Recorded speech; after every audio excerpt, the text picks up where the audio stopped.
What's going on, guys? Today I wanted to make a video talking about my concerns with Diablo 4. And before I get all the comments and stuff saying things like, oh, Diablo 4 is going to be pay to win, I'm not talking about that at all in this video. Yes, obviously I'm worried, just like everybody else, that there's the potential for some pay to win stuff in there. I personally don't think that's going to be a thing, but yes, I am concerned about it nonetheless. But since there are a gajillion content creators out there that have been complaining and talking about this pay to win thing for months now, I didn't think it was worth putting into this guide because I have 8 concerns that aren't related to that at all that I'm going to go into great detail talking about. So without further ado, let's get started.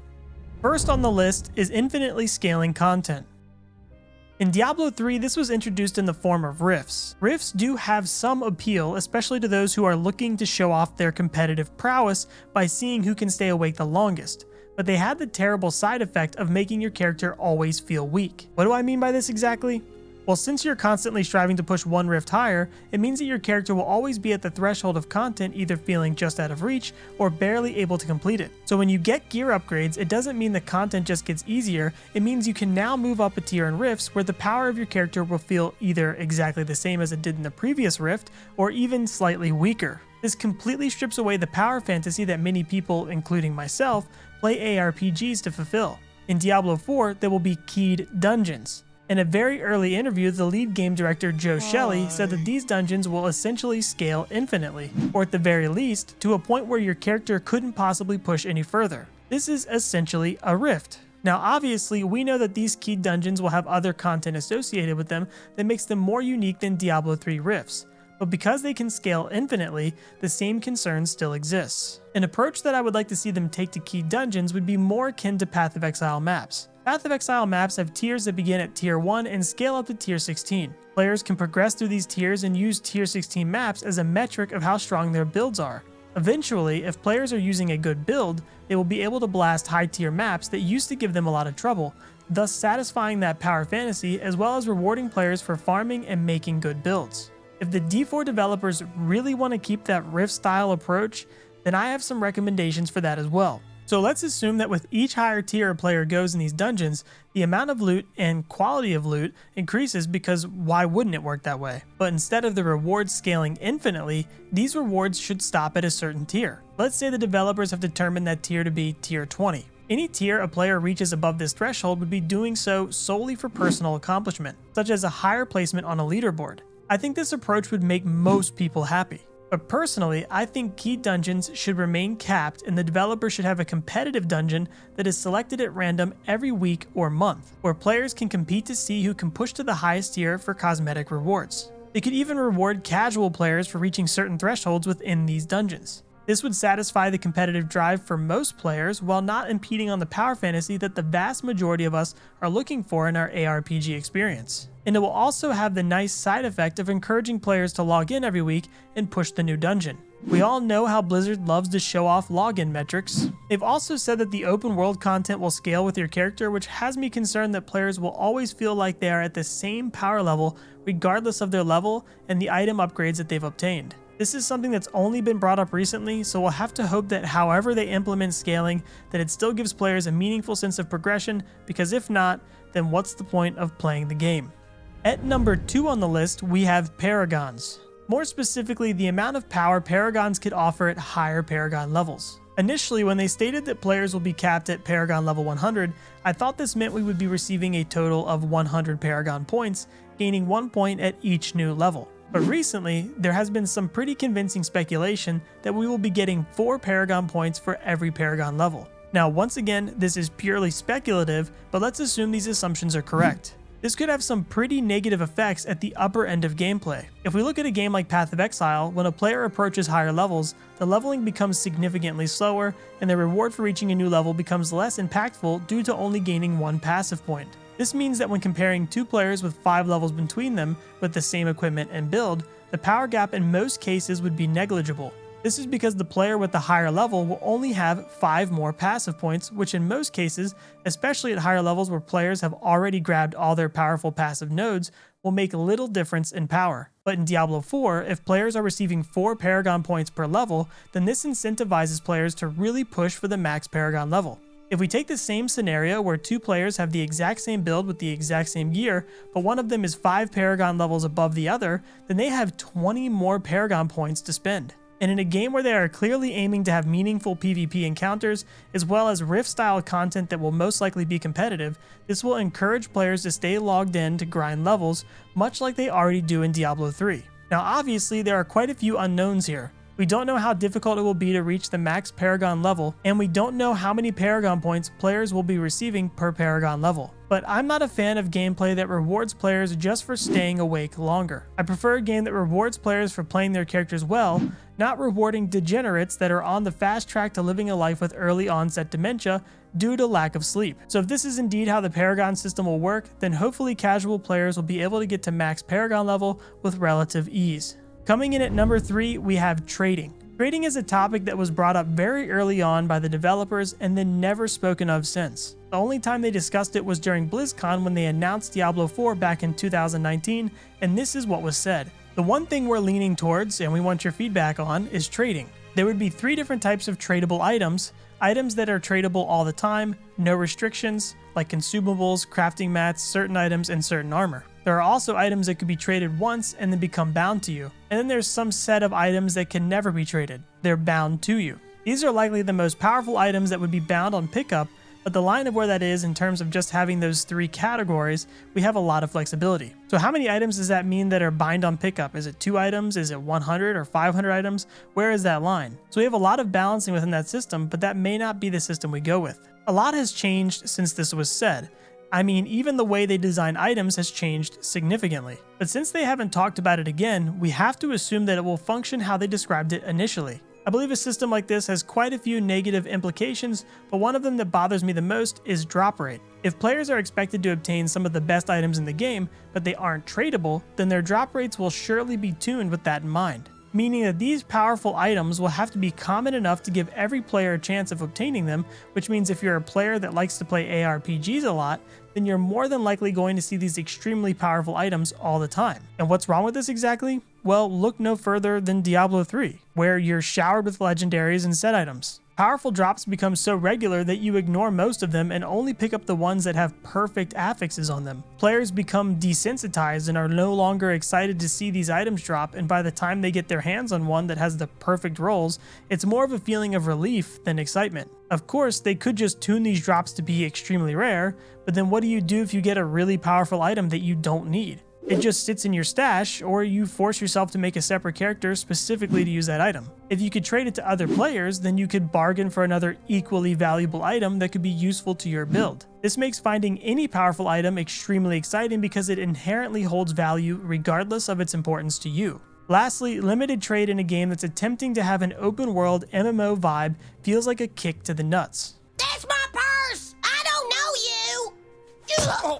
It's almost like the devs can't make up their minds on what type of game they want. It doesn't make sense to have this vast open world where players can travel wherever, whenever they want, and run into other players while doing so, but then not allow them to trade certain items with each other. Just imagine for a moment that you run up on a world boss and you and 8 other people are there having the fight of your life. The boss finally dies and drops a powerful, unique item that you don't need. You can then ask the people around you if they are looking for this item and what they'd be willing to trade for it. Now take it a step further, and imagine that this boss has a powerful unique item that only it can drop. Players are aware of this, and now people who are looking for that specific item can camp around the area where this boss is known to spawn and post trade offers in local chat for anyone that finds that item. Having open trade for every item in the game would create a larger sense of community and would lend itself to the MMO open world design they are striving for. I think the developers would be doing Diablo 4 a real disservice with their current design for trading. Number 4 on the list is closely related to the problem of trade, and that is personalized loot. Now obviously in an open world game you're going to need your own loot that drops off monsters, but that's not really my concern. My primary concern lies with the loot that is specifically tailored to your class, meaning you're more likely to see barbarian loot if you're playing a barbarian, necromancer gear if you're playing a necro, etc. This removes the potential excitement of finding a crazy bow or staff that could inspire you to roll an entirely new character. Or you could take that item and trade it with another person for something you could use, which, as we said, creates more social interactions, making the world feel more alive. Also, personalized loot makes it much easier to find the gear you're looking for, thus expediting the gearing process and making it less exciting when you do find a piece of gear that's perfect for your build.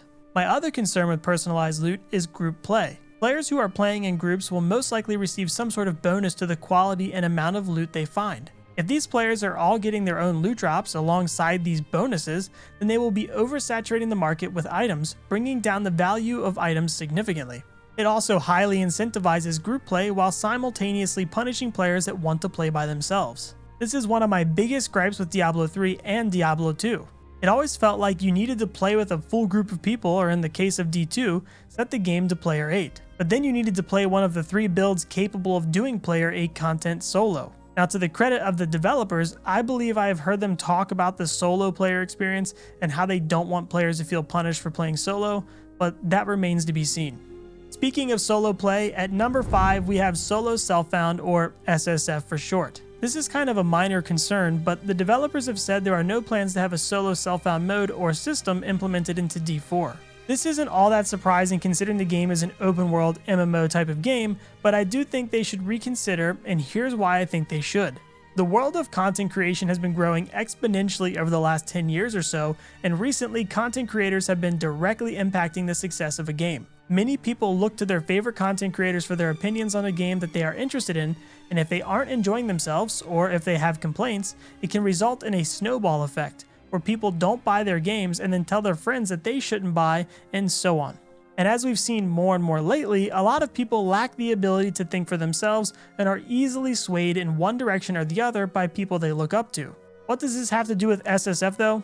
Well, the vast majority of large ARPG streamers enjoy playing within the SSF category in every single ARPG they play.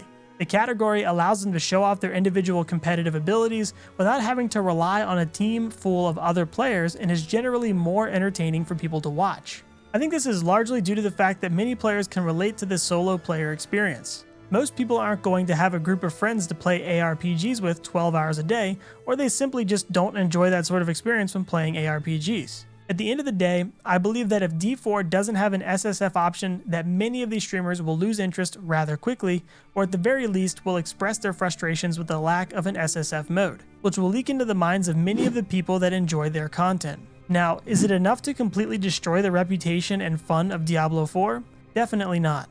But I do think it is incredibly tone deaf on the developer's end to just outright ignore it. As I said though, due to the nature of the open world experience that D4 is aiming for, a traditional SSF experience will most likely never make it into the game. We can still hope though. At number 6, we have a concern that I've had since the announcement of the game, and that is ultimate abilities and cooldown reduction. In Diablo 3, we saw the introduction of these sort of ultimate abilities with 120-second cooldowns, and a lot of builds were focused on or revolved around these skills. This meant that the vast majority of builds, if not all builds, wanted to have cooldown reduction on their gear. This took an already dismal gearing situation and made it even more uninteresting by reducing the number of useful affixes that a player might look for in a build. Essentially, players were forced to fit in CDR in every piece of gear that offered it, and if they got a good piece of gear for a slot that could roll CDR, but it didn't have that stat, it was almost always discarded. Now in Diablo 4, we are seeing the return of ultimate abilities, and they in fact actually call them ultimates, which that alone concerns the hell out of me. Like, will we be playing an ARPG or an arcade game from the 90s? The inclusion of a skill that deserves to be named an ultimate implies that they will be much stronger than every other skill a player has access to. This concerns me because I fear that players will be forced into using an ultimate ability in every build because they would be too powerful to ignore.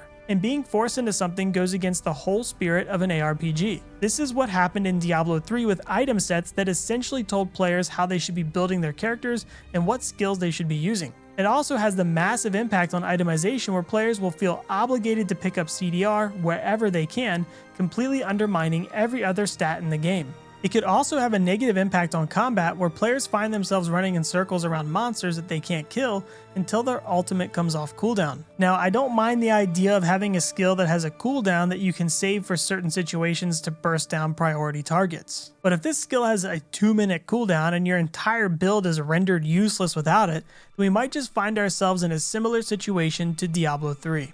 Coming in at lucky number 7 is probably my biggest concern about Diablo 4, and that is a lack of content. Path of Exile has become the king of the ARPG space. It is the game that everyone will compare every single new ARPG to, and rightfully so. There are many things that Path of Exile does that has awarded them this title, but perhaps one of the biggest reasons is the sheer amount of content they release every year. Every 3 months, players can expect a whole new league with a new mechanic, new skills, new items, rebalancing, and usually some other surprises thrown in. And for the icing on the cake, one of these updates throughout the year is usually massive, with whole new in-game activities and a plethora of juicy content players can enjoy. Now, I don't expect D4 to be able to compete right out the gate with all the content that PoE has, just because PoE has had 10 plus years to get to where they are now. But I'm worried that once Diablo is released, they won't add new content quick enough. The developers have already said that new content will come in the form of expansions, and we all know that expansions typically take significant development time.